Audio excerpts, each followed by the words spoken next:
this little caveat. I said, listen, I can take a lot of things. I can take being called a whore. I can take being made fun of. I can take being kicked out of the house because I tried to sell my son. But what I can't take is knowing that $95,000 of my money is going to your leather collection. Ladies and gentlemen, boys and girls, welcome back to Soap Floor, the official gathering place for newbies, novices, and OG diehard fans of the golden age of primetime. I'm your host, Jeb, viewing and reviewing the soapiest, sexiest primetime storylines of 1984. That's right, we're back on the West Coast doing the absolute most with the Falcon Crest crew. So pour yourself up something bubbly and bright. Tell the kids it's time to play outside or out of sight. Tell babe no questions, suggestions, or concerns for the next 25 to 35 minutes. Everyone else in earshot should be cool, quiet, or be prepared to be put out because we are watching our stories. Ladies and gentlemen, boys and girls, this is soapier.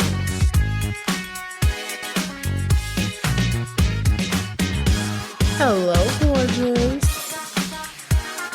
How y'all doing today? I hope your day is shaping up nice. I have just had myself a really, really good time reviewing Falcon Crest Season 4, Episode 26.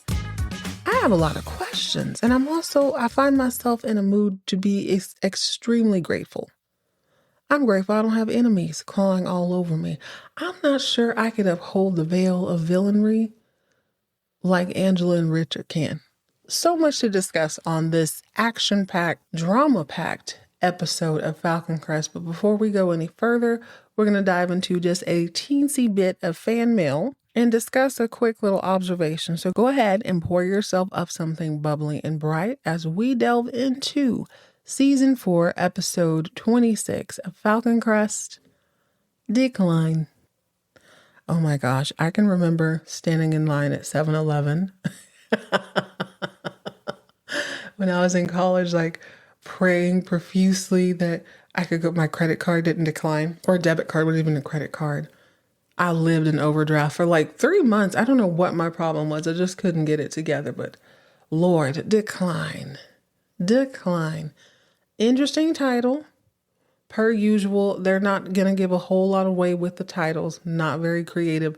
And as I watch this entire episode, I'm still not really sure where that's coming from. But I assume, based on the way it's presented, the next episode will expand on that single thought. Tell you what, there's something different in the air. Something smells different. It feels a little weird. You ever have a coworker you've worked with for a certain amount of time, all of a sudden you start getting these really polished professional emails from them, even though in person they can't string 3 or 4 words together without stuttering and stumbling all over them. Their pen game is immaculate. You know that's ChatGPT. Nothing wrong with ChatGPT, but you can kind of feel the difference. Or I have a better example of that. If you have ever worked in a call center for any amount of time, if you have ever worked as a one of those people who maybe passes out samples in a store, or you've ever sold those vector knives or whatever door to door, God, the early 2000s were incredible. Then you'll know what I mean when I say sometimes when people are talking to you who maybe hold that same position, maybe they're in customer service or something like that, you can always hear the script in their voice. If they're not comfortable, you can always tell someone is reading from a script in those situations if they're not really versed in it. And it's not that it's distracting, but it's just something you sort of take note of, like, oh, that's a shift. If your coworker is suddenly writing immaculate emails and they couldn't before, you're like, oh, that's a shift. They've definitely had some help. That's kind of the same feeling I'm getting when I'm watching Falcon Crest now. I can't 100% tell you when it happened, but it does feel like it's the latter part of the season. So maybe after episode 12, 13, 14, somewhere around there, Falcon Crest started to feel a little bit different. Not necessarily in a bad way, but just differently. I did a little bit of snooping as much as I could without destroying the storyline going forward. And from what I can tell, they had a few new writers come in, but nothing major. Nothing that would create the sort of shift that I'm seeing as a newbie watching. So I started thinking and just sort of putting together some of the tidbits that you guys have been sharing with me. By the way, I love that. If you have any trivia or tidbit or any sort of behind the scenes information, no matter how insignificant you think it is, remember, this is all new to me and I'm really enjoying this. So drop your facts. I love facts. I love tidbits. I love opinions. You can check the show notes for the link that says send us a text, or you can reach out the old-fashioned way and email me at soaplorepodcast@gmail.com. That is soaplorepodcast@gmail.com. Anyway, Falcon Crest just feels a little bit different. They have always stood out to me because of the way they take their time. It's going to be a slow burn. They will slowly build each season, brick by brick, line by line, word by word. You're going to have slower episodes. You're going to have faster episodes. Of course, towards the end of the season, you expect everything to pick up, which I can tell is happening. But the sudden pivot, bringing in new characters, new conflicts, old conflicts. We're kind of compounding on blackmail today. I was like, damn, who wrote this? I don't know who did, but I'm glad they did. They're on to something, but it just feels different. Someone who did hit me up via email. Thank you so much. Her name is Katie out of Texas. I wonder if she's from Katy, Texas, but Katie says she became a fan of Dallas while in college, and the episode that she just listened to, which would have been episode 17, season 4 of Dallas, the new Mrs. Ewing. She let me know that that was directed by Patrick Duffy. That was his directorial debut. So I'm going to have to go back and watch it and just see what I think. I enjoyed that one. That's the one where, isn't that where Ellie finds out that Jock is T'Challa? Or T'Challa? Something. I think that's so cool. I love when people step out from in front of the camera and get behind it and have that vision. So I suppose season 4 is where you really start to find your footing. And I think with Dynasty and in Falcon Crest in particular, based on what I've been able to just sort of deduce from you guys, from the tidbits you tell me, Dynasty is about to really, really hit their stride and their peak popularity. It's about to get flashier, shinier, more amazing, which I'm already here for. Season 4, I can feel the difference between 3 and 4. Season 4 makes me cackle out loud every single episode. I'm gasping. I'm like, oh my gosh, what? And I'm starting to do that more and more with Falcon Crest. So I kind of think they might have been in a little bit more of competition. You got to think about that. Dallas and Knots Landing were already well on their way by 1984. They're already established, already doing their own thing. And I would argue that both of those shows feel, spinoff or not, same multiverse or not, they feel like two very, very different shows. I would actually argue that all the shows feel very, very different and very individual by the time you get to season 4. Dynasty and Falcon Crest thus far having the biggest changes. Dynasty sort of leaning into their glamour a little bit more. Falcon Crest leading into their glamour more, and they're speeding up their storylines to add in more action, more drama, and it's definitely soapier. I think that's the biggest thing. It feels soapier. And with that being said, it is time to deep dive into season 4, episode 26, Decline. Go ahead and pour yourself up something bubbly and bright. You might need it for this one. The more things change, the more they stay the same. At the top of this episode, we see Lance, who is still, according to him, trapped. According to others, you could say he is being safely housed in a room above a shop, above a very vibrant, noisy street. You see, Lance is fresh out of jail, on the run, and he has been told to keep quiet and lay low. He is laying low in this apartment building, but the sounds of the streets keep calling him. He's looking out the window. There's families running around having a good time with each other on their way to takeout or to the movies. There's children giggling and laughing. There's couples and loves holding hands. And it's just, oh my God, I've been in this room too long. I got to get the heck out of here. He's itching to leave, but I am distracted by the fashion schizophrenia that's happening. I don't know if this is meant to be a disguise or if this is all they had in in the closet where he's staying. He's got the Danny Zuko hair, right? Like all of a sudden, Falcon Crest is like, okay, Lance, we're going to flip this. You remember that hairdo from Greece? Yeah, you're going to wear that. So he's Danny Zuko about the head, but then he's got on like a members only jacket, a white shirt, khaki pants. Ugh. He looks like he's either sailing, like he's either selling you some discount carpet that was returned from a hotel that didn't really work out, or he's a dad at soccer practice waiting on his third grader, but he can't really go over and talk to the third grader because they're having a team meeting. It's like he is reluctantly respecting the rules, but you could tell he's starting to get that itch. He got to get up out of here. The young man. Instead of jumping out of the window or, slinking down there, he decides he's going to go into the hallway and make a phone call. Ladies and gentlemen, boys and girls, I did not think that this deep into this soap opera experience that I would be rewriting the basic rules. Ladies and gentlemen, boys and girls, if you are hiding from the feds, from the police, from anybody basically outside of your family, what do you not do? I can't believe I have to say this out loud. You do not go to a payphone. You do not make any outside calls. I can't believe I have to go through the rules of soap opera survival again, but I suppose over time, we're going to have to keep revisiting this. Just as a refresher, I suppose these rules will just kind of compound on each other over time. Rule number 60. Do not use a payphone if you were on the run. You need to keep it moving. Let me be very specific here.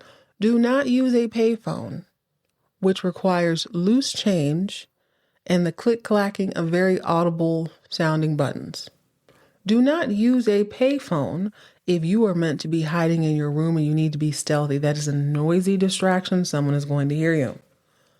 If you don't heed my warning and you insist on using a payphone, please do not call the home which you just fleed from, almost said flowed from. The house that you skedaddled from, don't be calling them if you are a felon. Now, if you just left and nobody knows you're missing, cool.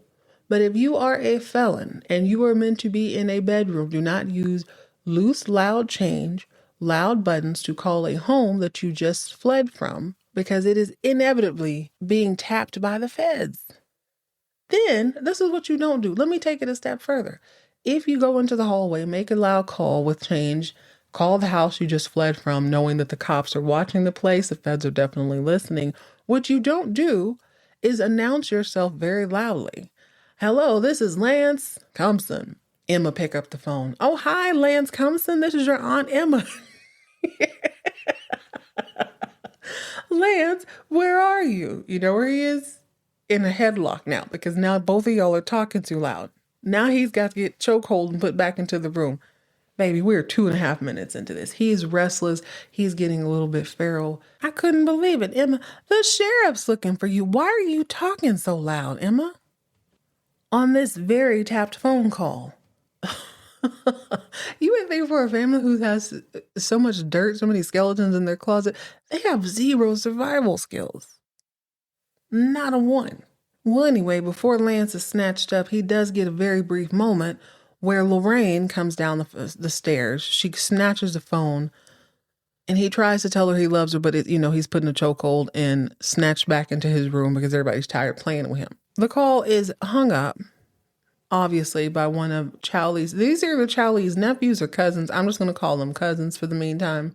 He's older than them, which leads me to believe they could be his nephews, but Charlie's cousins, one of them hangs up the phone, drags Lance back to his room, all of a sudden, leaving Emma and Lorraine confused, perplexed, bewildered, standing there clutching a gold-plated phone or pearl-plated phone. Gorgeous setup. They're freaking out. Oh my God, he needs our help. They think he called home because he's been kidnapped or something. I'm like, do either of you know him? Who would kidnap this kid? Again, I guess it could happen. Well, luckily, right about this time, Angela comes floating down the steps. She heard all the commotion upstairs because nobody in this house knows how to keep their phone at an inside voice level. Lorraine frantically tells Big Perm, Angela, that was Lance. He needs our help. Angela's like, hey, be easy, be easy. She hangs up the phone. That is none of our business. Angela understands that, her phone's probably tapped. Angela is wearing this beautiful, like black and yellow plaid shirt, but it's silk. And then she's got herself like a rope or two of beautiful black glass jewel. I don't know what they are, pearls or something. It's shiny and it's very gangster. It's right up on her collar. She looks like Cher Horowitz's gangster-grandma. Hey, y'all need to be cool with that phone stuff. I don't know nothing about Lance. I don't know where he is. Basically outing herself that, oh, you totally know where he is. You definitely know what's going on with this. Angela's not one to give too much away, but it is very obvious at this point to Lorraine that not only so Lance isn't kidnapped. Lance isn't missing. He's definitely somewhere. Angela may not know where he is at this moment, but this isn't a surprise to you that he would get on the phone and call. Now, I don't know why I'm feeling so judgmental today, but I'm just going to roll with it because I feel like this episode is chock full of moments where I am judgy wudgy was a bear. I don't know this because I wasn't in that scene, but I know this. The woman who plays Lorraine, Kate Vernon, is in Malcolm X. She's in the movie Malcolm X circa 1992. She was one of the women he was dating. They end up going to jail. I remember her from the film. She was very good in that. She wasn't in it long, but she definitely wasn't stumbling over lines. I believe she was 120% into him. It was good, right? She was not good in 1985. Let me just say that. I would bet big money that this episode or this particular scene had to happen at least 10 times because based on the way she's holding the phone and the way she's looking at Angela, aka Jane Wyman, it's almost as if like if you ever have your mom say, okay, hey, come here. I want you to tell your teacher that I'm picking you up at 2. You're going to the doctor. You won't be back. So get the rest of your classwork. And you have to keep repeating it to yourself as you get to school. And it's, I'm leaving the class. I'm going to work. I need 2 p.m. You're mixing it up. I could tell she was doing that with the scene. She's like looking at Jane Wyman for approval. And she goes, this is just another trick to keep Lance and I apart from each other. And I am not gonna take it. And then she runs upstairs lest she ruin the rest of the scene. I'm so sorry to be so judgmental, but it is abysmal. And I don't understand because some episodes it's fine. And then others, she is struggling in this way. So oh my God, girl, go on somewhere, Lorraine. The scene is so funny to me because Angela has to gaslight Lorraine in order to keep up this facade. I'm not sure if I shared this last time. Lance, when he is on the run, he's obviously hiding at Charlie's cousin's house, lest he be picked up by the feds since he is now a felon. But what instigated the on the run thing was a visit from Richard. They were eating lunch peacefully, Lorraine and Lance, that is. Richard comes up, he starts some stuff. Lance almost goes full renegade on his ass, but he decides just to rough him up a little bit. Unfortunately, now there could be a case. There could be a second case. Now this felon who's on the run, who's out on bail, which was a mistake, has gone out and harmed a member of the public. It looked bad. Matter of fact, it's downright inconvenient. Most of which to Angela, who, because of Lance's new title as a felon, she is now the head of the globe.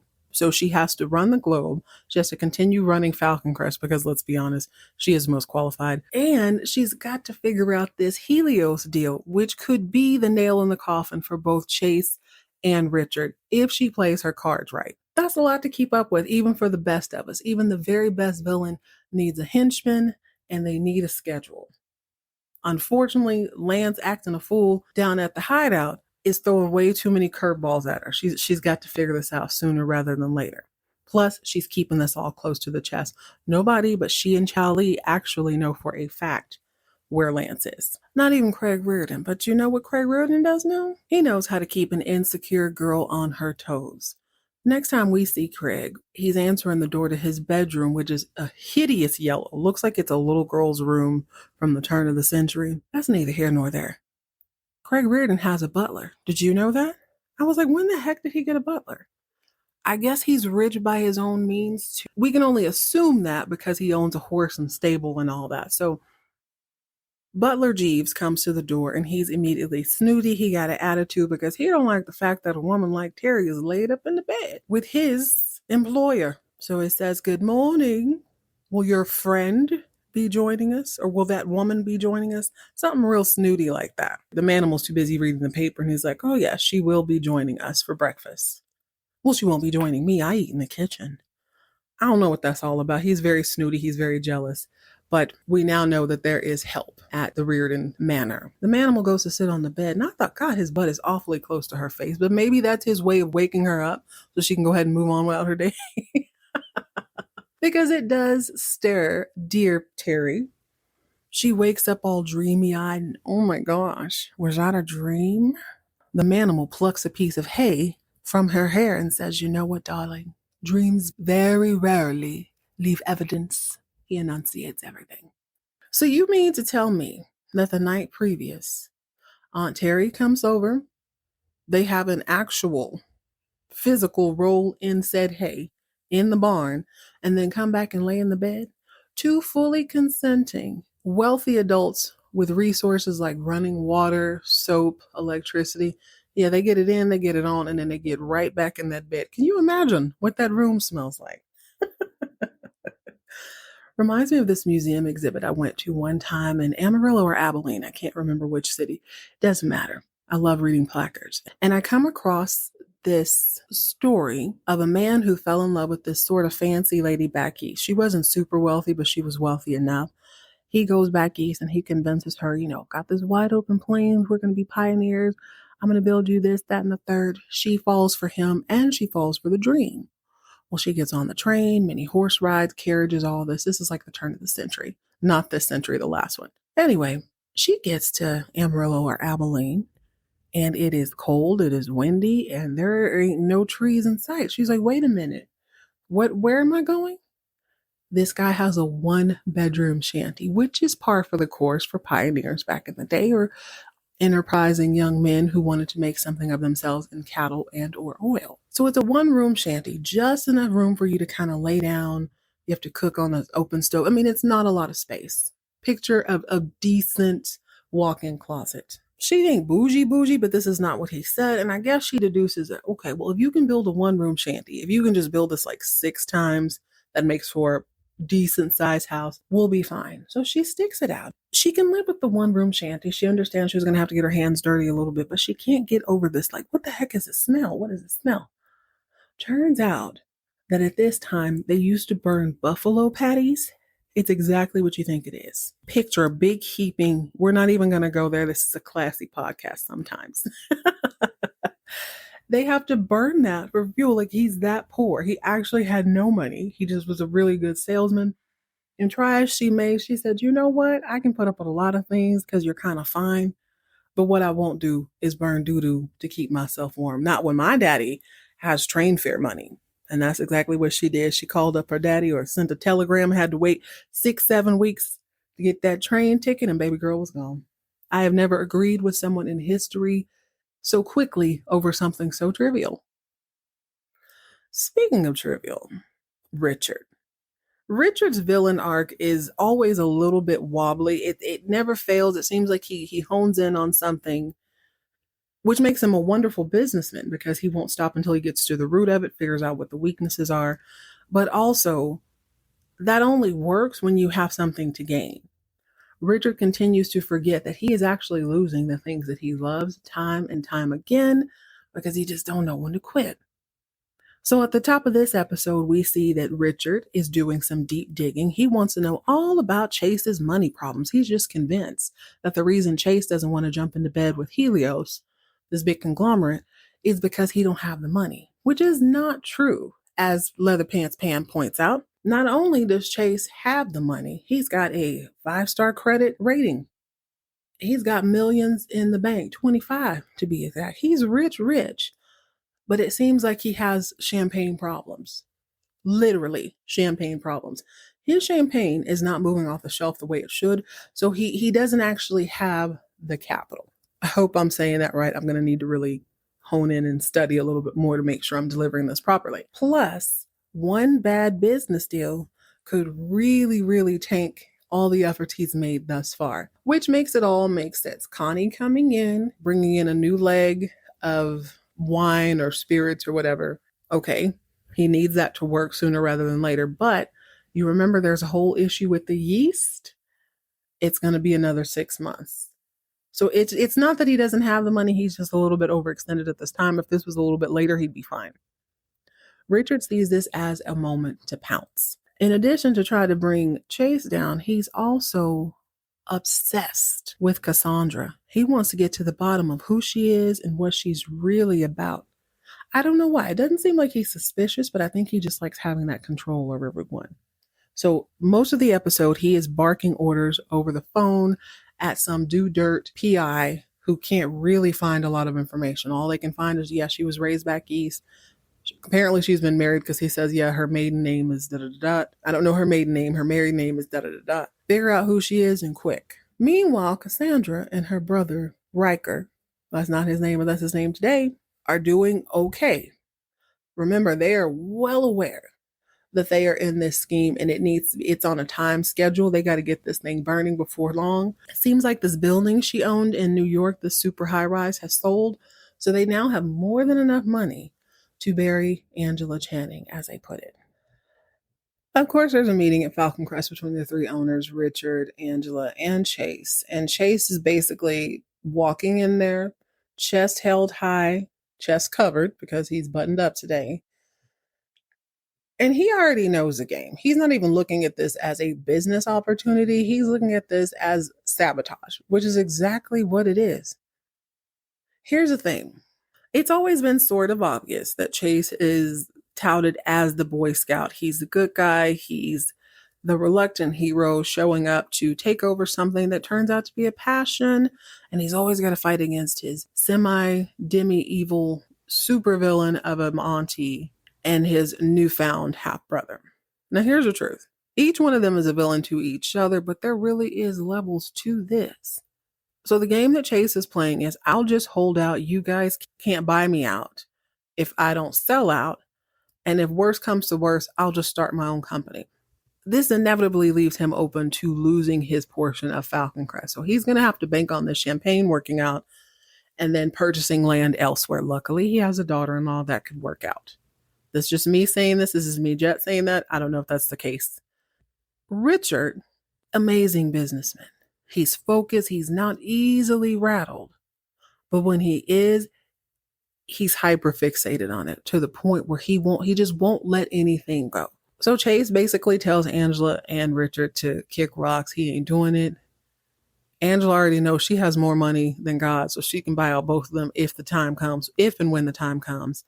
But there's still a matter of just kind of associating with these people because she has to for the time being. Plus, Lance is missing. She didn't need anybody sniffing around. Enter Richard. Richard is once again talking ish, real smooth like on the way out of the door. Chase leaves first. Richard is walking Angela to the door and he's like, hey, Angela, listen, I know we've been through our thing. We've had our differences, but I just want to let you know, I really didn't want to have to press charges on Lance and make him run even further because he's a criminal and all. That's not what I wanted. And she's like, then why did you press charges, Richard, if that's not what you wanted? And it's like, I'm just trying to help the law out. But why don't you tell Lance I'm sorry when you see him, if you see him around? Walks out the door all smooth like. Angela, not to be rattled, she is in her yellow and black. She is a honeybee. She is a queen bee. She is a gangster-grandma today. And she says, you know what? If Lance hadn't whooped his ass, I would have done it myself. Go ahead and get the bit players out of the way. Not a lot comes from the Cassandra/Richard thing. She has to call and she has to keep up appearances. Oh my God, we had so much fun last night. We're lovers, we're this and that. She has an advantage because she understands that he's already kind of looking into her past, right? So as long as the deal goes through before he finds out who she is, it doesn't really matter what happens after that. No more about them.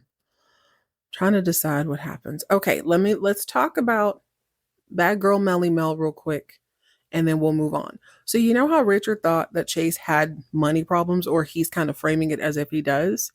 When I saw this scene, I thought that Melissa had some money problems. She and Cole are in their study. He's sitting down reading a book. I don't know why the lighting's so bright on them. I guess, I don't know. I really don't understand it, but it's a little bit distracting. He's got on like this stark white members only jacket. He's reading the paper. And Melly Mel is at the desk, and it looks like she has every check she's written just kind of laid out. She's looking at the money. She's keeping the books. Color me impressed because, wow, she doesn't have an accountant? No, she's on her own stuff.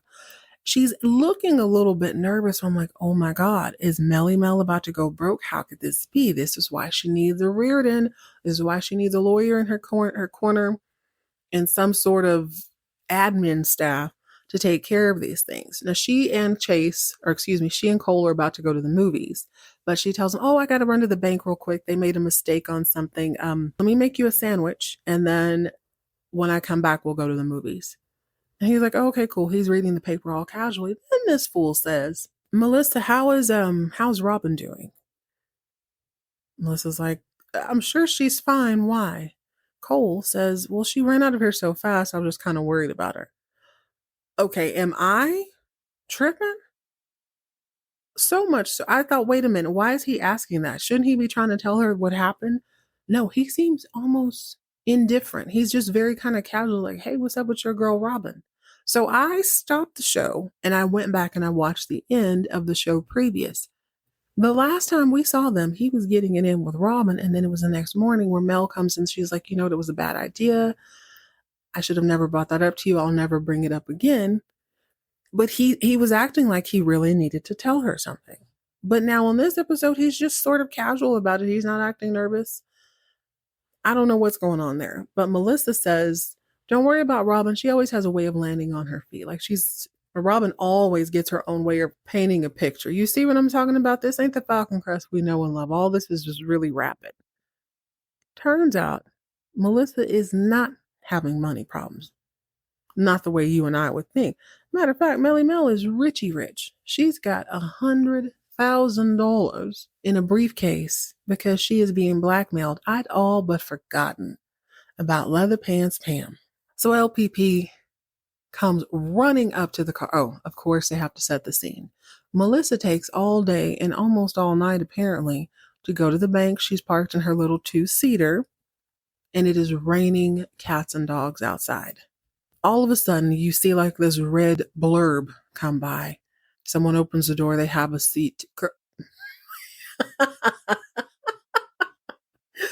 Leather Pants Pam. My God. Okay. What would someone who loves leather wear in the rain? Patent leather. Tell me why Leather Pants Pam comes running up to the car, opens the door, hops in, and she's got on the Missy Elliott, the bubble outfit, that video, the Superfly outfit. She's got on Missy Elliott's outfit, but picture it in red. It's a raincoat. I'm like, wow. Okay, this is a dirty deal. Do we not, madam, conspicuous. You're supposed to be in disguise. You're supposed to not draw attention to yourself, baby. I had a problem with this scene. Melissa's like, God, if you're going to blackmail me, remind the audience why again? Leather Pants Pam is like, sure. I am blackmailing you because I know for a fact that you paid off Joel, the Florida man, to frame Lance. And now Lance is going to jail and he's doing all these his whole life is ruined because you set this whole thing up. Melissa once again reiterates, I didn't know he was going to go to jail. I just wanted him roughed up. He shouldn't have called me a whore. But I hope they never catch him. I hope he stays gone. And I hope you stay gone too. Now, I wish she would have put in this little caveat. I said, listen, I can take a lot of things. I can take being called a whore. I can take being made fun of. I can take being kicked out of the house because I tried to sell my son. But what I can't take is knowing that $95,000 of my money is going to your leather collection. Pam, come on. I'd make her sign something. I'm sorry, no. I'd rather go to jail than give you 100,000 reasons to go ape-ish buying leather. You know Pam too. She was giddy. Even her hands are clad with leather gloves. She's also wearing a hat. You know Pam keeps a fresh hat. She had a fedora on. She got the hair tucked back. She got the big giant bubble leather pleather outfit. But she's been wearing these really large sort of red, ruby red Art Deco style earrings. I have got to get my hands on them. So gorgeous. I said to myself, she can't wait to go to like Texas or Montana or Wyoming or Argentina, Brazil, wherever there's a large cattle culture. They need to do something with that hide. Oh, baby. She's going to set it off. She can't wait. She does assure Melissa that she has scruples and she's going to keep her mouth shut from here on out. But I mean, expect her to be insufferable for the next few months, baby, with all this fresh leather. My goodness. On the other side of town, so now Melissa's got two things to worry about. She has to worry about Joel, the Florida man, popping back up out of the blue. Richard also knows about the setup, and now leather pants Pam.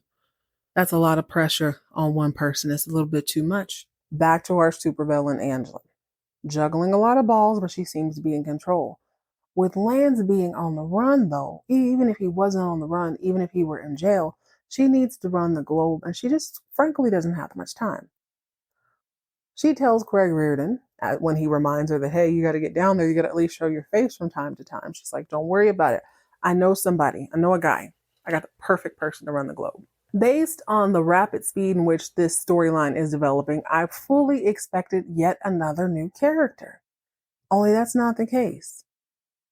She had Maggie in mind. This is actually genius. Sometimes evil plans are actually really good plans. Think about it. If Richard could run the globe with no experience in the press and he can do a pretty good job, okay, cool. Lance also had no experience. He did a pretty good job. Maggie's actually the most experienced out of the three. Yes, she didn't have the business savvy, but she doesn't really need to. That part of the business is already running itself. So Angela calls her down to the globe and she says, Mags, you're the only person I trust to do this. I know you'll do a good job. Would you consider the position? And Maggie is like, oh my God, did I do something nice for you and forget about it? Why would you even consider me? Angela reiterates one more time, because I trust you.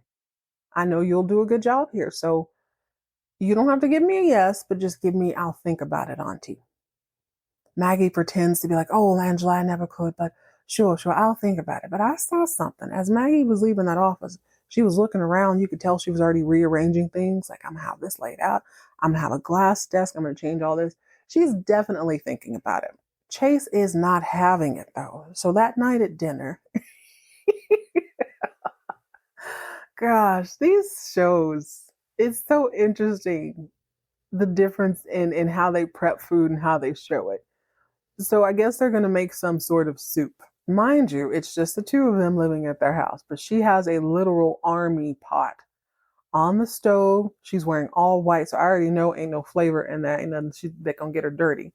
She is putting lots of herbs into the pot, and Chase is violently massacring this beautiful bounty of vegetables. It is crisp lettuce, fresh broccoli, carrots, and I mean, he is savagely slicing through this. He's pissed. I can't believe you're doing this. This is just a setup. She just wants to take over your mind. She wants you to be one of those minions. He's super pissed that Angela would have the audacity to ask his bride to be a part of her joke of a publication. He's also chopping this in a blue flannel bounty paper towel guy shirt. And you better believe, baby, it is buttoned halfway down his chest. Sleeves rolled up, chest out, but I guess he's being a little bit more demure because he's wearing like this black zip-up vest with a gold zipper, and I know that because that zipper is all the way down to his belly button, baby. He needs y'all to remember he's sexy, and now he's manly, and he wants you to think of the brawny man as he slices this salad. It looks good though. It's very crisp. It's real vegetables. So Maggie's like, Chase, it's an opportunity. Why can't I work with Angela? You work with Angela. He's like, I work with Angela because she's my aunt and I have to. I didn't pick to do it. That's a totally different thing. I can't believe you'd be so naive. Look at her. She's already coming between us. And that's exactly Angela's plan. If Maggie is running the globe, That's going to be an all day, everyday job. If Chase is trying to make this new champagne and make enough money so that they can jump into the Helios deal or run his own, he's got to spend a whole lot more time with Connie. And if the two of them are in conflict, everything is going to split up, including his stake at Falcon Crest. It's trifling. However, it might just work. I gotta say, Chase has incredible, he's a good BS detector because everything he says is actually 100% true. But I guess it's just the way he said it. He's so easily worked up that people don't take him seriously. Well, he's not wrong. He's also no match for Angela. The more I think about this, Chase is easily distracted. He's the do-gooder cowboy Boy Scout who's always going to kind of go after doing the right thing, but he's so focused on getting people in trouble who aren't doing the right thing that it's easy to distract him. All you have to do is go commit a small crime and he's gonna stick to that. He must be a Jacqueline trait because that's sort of the same thing with Richard. Richard is on that next level. He's not afraid to get his hands dirty, bloody. He's ruthless. He doesn't really have a whole lot of feelings, but the feelings he does have are quite sensitive. And now that his feelings are hurt, he's obsessed with Lance. He's obsessed with finding out who Cassandra is. Meanwhile, she's already running the game. The trap's already set. He's fallen into it too quickly. He's about to get got. Plus, he don't have the money to back it up. Now, Angela, playing chess while everyone else is playing checkers, she's got this thing licked. The only real threat at this point is Cassandra and her brother, but we don't really even know what that is. On the other hand, her renegade grandson is, he's running amok. He's causing so much trouble that Chow Lee's cousin can't even take a proper nap because he's afraid that Lance is going to slip out and make more loud phone calls in the hallway. So Lance is in his bedroom in this apartment, I suppose. Seems like they own the entire building, and Lance just happens to be in one of the smaller apartments on the floor because the cousin is in the hallway sort of blocking Lance's way down that hall to escape like out the front door. But once again, this is a 23-year-old man.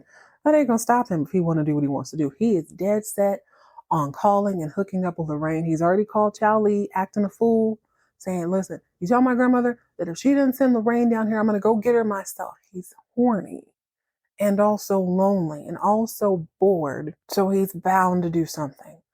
Also, I don't know why I think he's 23. I must have seen that somewhere and done the math. He's early 20s, under 25. So anyway, Chow Lee's cousin is sitting in your standard breakfast table chair, only he has it tilted back on two legs, and he's got one foot on the wall, and he's sort of resting against the stairwell. So Lance can't come running through. He could crawl under him. He could very easily go out the window. And that's what Lance decides to do. Looks like they're on like the third or fourth floor of this building. Lance decides he's going to go out on the fire escape a la Richard Gere in Pretty Woman. He's doing fine at first, but he's very tall. And as a tall person, I can attest to us not always having the best depth perception when you're going down. So as he's climbing down the stairs, the ladder it slips and he trips up in it, gets his leg all dangly. Mind you, this is 6'3", 23-year-old loud man with a Danny Zuko haircut, dressed like a dad. He is standing out, is the point I'm trying to make. Mind you, his name is all over the news. His face has been all over the news. And thanks to Richard, his name and his description of the crimes he committed, all this information is going out every 15 to 20 minutes on his radio station. So as he's going down this fire escape, you can imagine how loud this is because this is a metal ladder. People are starting to look up like, oh my God, what the heck? By the time Lance hits the ground, in a very dramatic fashion, mind you, Chow Lee's cousins have made it down the stairs because it seems like it kind of took a long time for Lance to get down. I don't know why I didn't see this coming. Ladies and gentlemen, the renegade has reared his head again.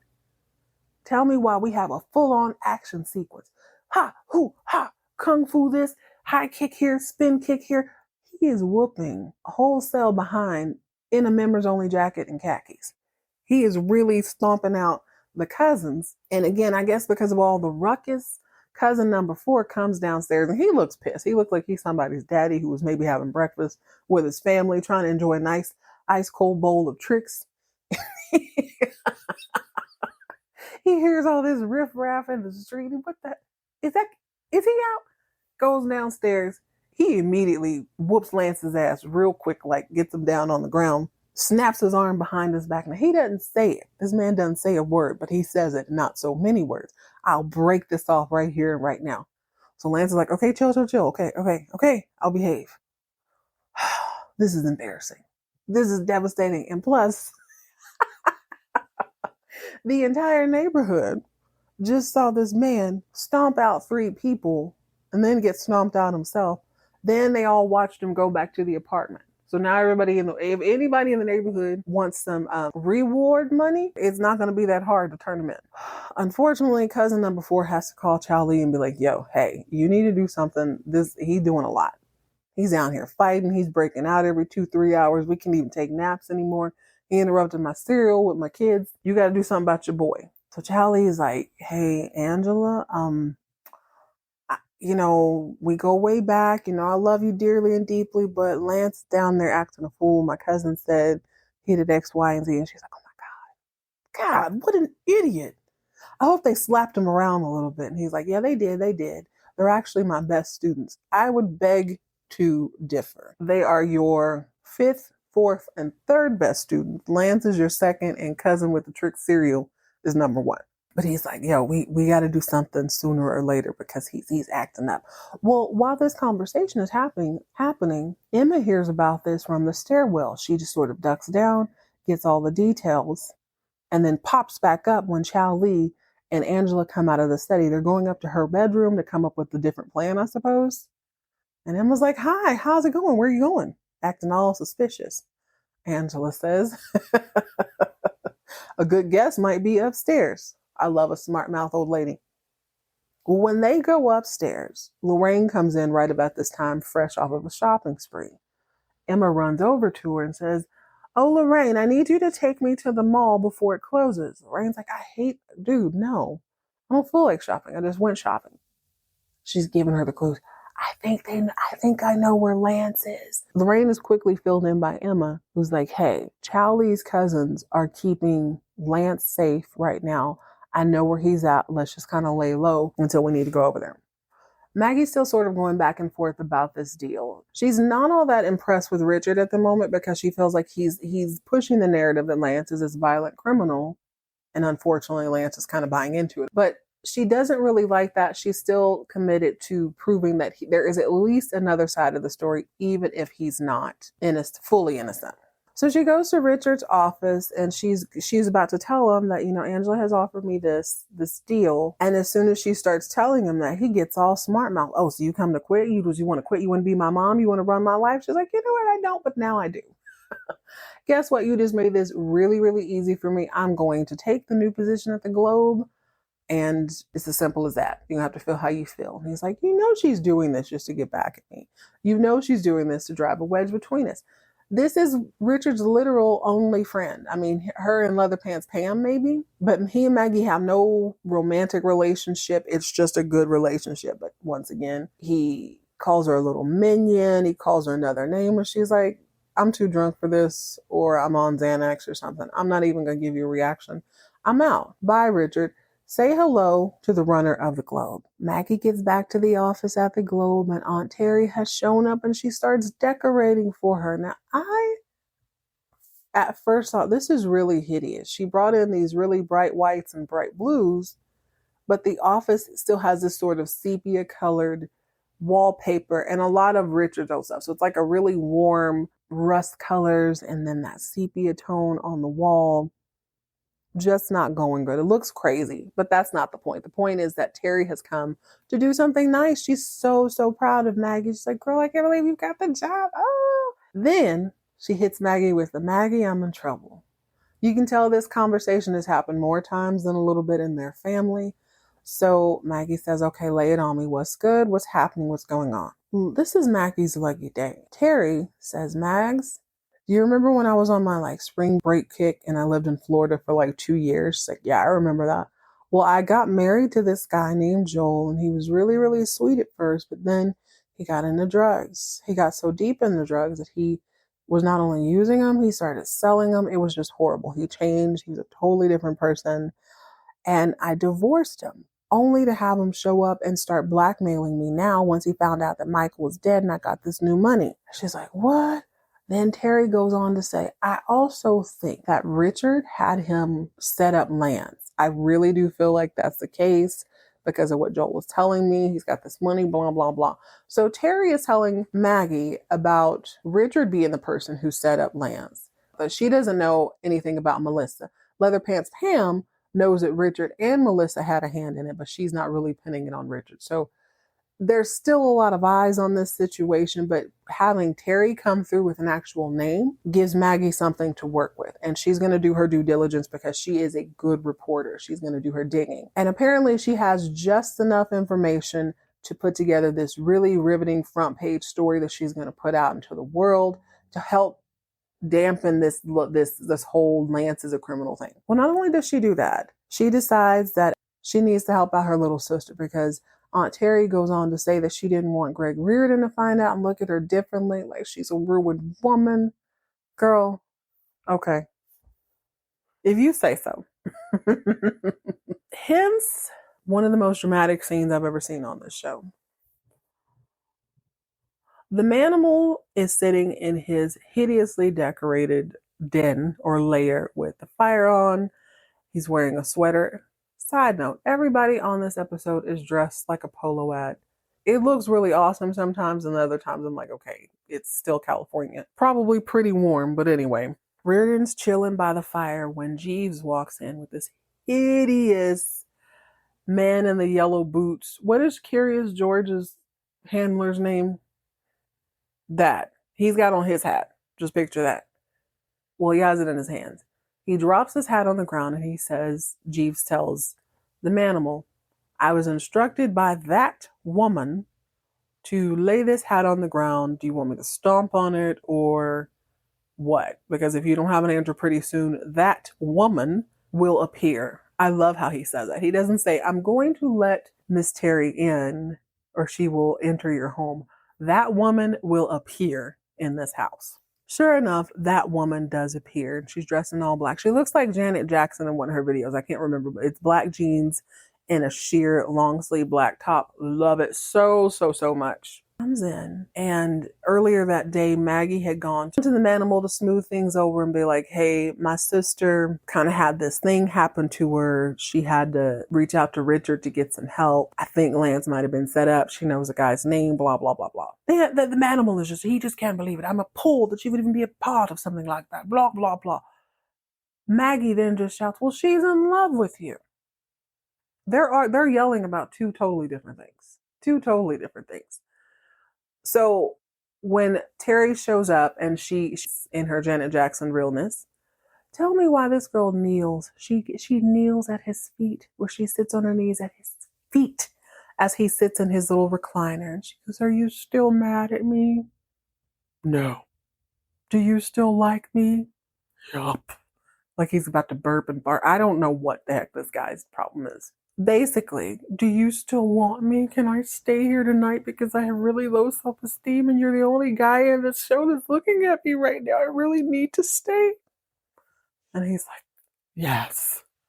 So he lets her stay and he called, he had asked Jeeves to bring them a beverage. Tell me why Jeeves comes back in with the biggest jug of brandy I've ever seen in my life and 2 glasses. Sir, when I order a drink, I ordered a drink. I didn't want you to pour it myself. This ain't DIY. This ain't BYOB. Pour my stuff up. He didn't even bring ice or anything. He's really got an attitude. I need him gone.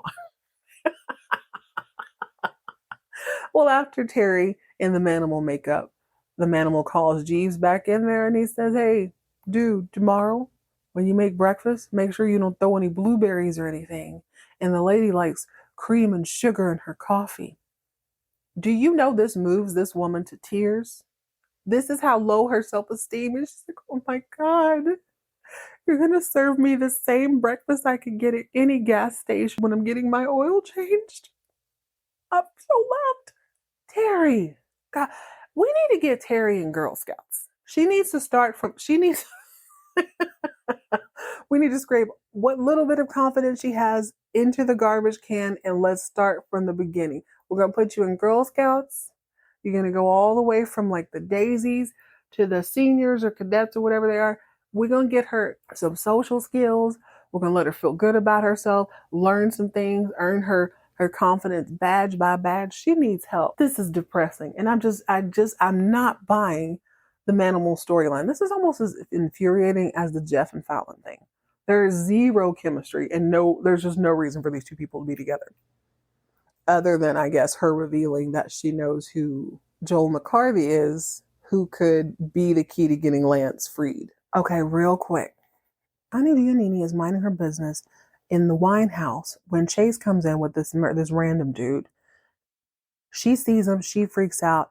Turns out this is a guy that she used to sleep with. He is married. He corners her a little later on. Like, it's very clear that she's trying to avoid him, but Chase doesn't pick up on that. She tries to avoid him. Later on, he corners her. And he's like, can't we just have a few more moments of fun? And she's like, absolutely not. Are you still married? Yeah. Do you still have 2 kids? Well, I have 3 now, but they're practically grown. Impossible. She's like, please stop playing in my face. I want absolutely nothing to do with you. So we do have a new character who's been introduced, and he is some sort of banker who Chase is schmoozing with. Now, I don't know if he really wants to help Chase out or he just figured out that Connie's back in town and he wanted to be in the loop. Angela has to sneak down to Chow Lee's cousin's house under a really fabulous cloak that is like adorned with these beautiful jewels at the end or something. It is a very fancy shawl. Chow Lee comes into Lance's room and Lance is talking big ish about how he want Lorraine there. He's gonna go get his wife. And then you playing in my face, Chow Lee. Tell my grandma, I don't care what she thinks. Well, she snatches off the shawl and she's like, you don't shut the hell up. Do you know how hard it is for a bad bee like me to sneak around? You had to sneak down here and not get caught. Do you know how difficult that is? I'm putting you in a shipping container and sending you to the old country so you can hang out with our cousins and Francesca and them because you can't be trusted, Lance. She don't even care about putting him on a boat. You're going to get on a ship. Well, I guess it is on a boat, but you're going to be in a shipping container because I don't trust you to do the right thing. Okay, so Angela is right. It is very hard for a baddie like her to slip around under the cloak of darkness because she has a super Gotham villain car and she's who she is. Plus, Lorraine heard everything and she definitely followed her in a car there. So the show ends on that. But we got to just touch one more time on Bad Girl Melly Mel. So Chase and his family, that would be Chase, Cole, Melissa, and Maggie, are at dinner. I guess baby Joseph is upstairs reading or doing taxes or something. And they're cheering to Maggie. Maggie, congratulations on being the new editor at the Globe. Chase is really proud of the paperwork or the article she put out on Lance. And Melissa's like, I'm so proud of you, Maggie. You have such an important job. I think it's so great. The family agrees, like, Mom, you're doing a great job. You're doing so good. Chase says, so it sounds like that guy who used to work with us might be mixed up in all of this. Melissa is just eating her meal. She don't know who they're talking about at first. She's like, who are you talking about? Chase goes, oh, there's new evidence. Seems like the guy who used to run our driver, or whatever. The guy who used to work here really likes to travel. Seems like he's run off. But Joel McCarthy may have set up Lance. By this point, Melissa's like, wait, what? Maggie's like, yeah, there's a lot of evidence. I've already talked to the Manimal about it, and he's on it. He's looking for Joel as we speak. And Melissa's face is like, I know you lying. She is $200,000 down, all because Lance called her a whore. She had to get revenge on her ex-husband. He just had his little slick mouth. He just wouldn't leave her alone. And that, ladies and gentlemen, is that. I can't even imagine how frustrating and nerve-wracking that would be. You pay a guy to do a little something. He goes AWOL, does the weirdest stuff ever. Dang, it's hard out here for a bad girl sometimes. All she wanted was a little smack up, flip up situation with Lance. It has turned into a complete and total fiasco, which is not 100% her fault, but the evidence mounting against bad girl Melly Mel is substantial. All right, guys, that's it. That's all. We're going to go ahead and jump into the next episode of Vintage Primetime Debauchery. I hope you've enjoyed this one as much as I did. Remember, you can reach out in the show notes or at soaplorepodcast@gmail.com, soaplorepodcast@gmail.com. In the meantime, in between time, please don't get blackmailed by someone in leather. There's nothing more discouraging than watching somebody spend all of your hard inherited money on custom fashion. But I mean, hey, it's the 80s. Stay hydrated, stay moisturized, mind your own business, and keep all of your drama on TV.